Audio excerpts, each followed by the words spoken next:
ચાલો આજે આપણે ગ્રીન ચટણી બનાવીશું, જેને તમે વડાપાઉં, સેન્ડવિચ, ભેળ, દાબેલી તેવા ફરસાણ સાથે ખાઈ શકો છો. ચટણી બનાવવાનું સ્ટાર્ટ કરીએ. મેં આટલી કોથમીર લીધી છે, એને હું મિક્સી જારમાં નાખી દઈશ.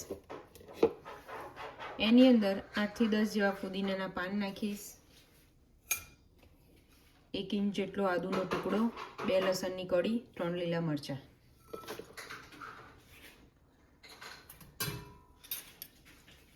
બે ચમચી લેમન જ્યુસ,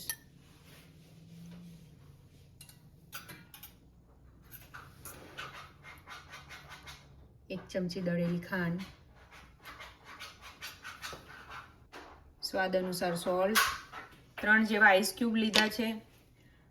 આની અંદર હું ઠંડુ પાણી લઈશ, જેથી કરીને ચટણીનો કલર એકદમ ગ્રીન રહે. હવે આને આપણે ક્રશ કરી લઈશું. હવે એને આપણે ક્રશ કરી લઈશું.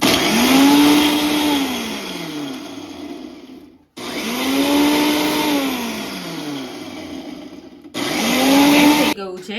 હવે આપણે એને કાઢી લઈશું.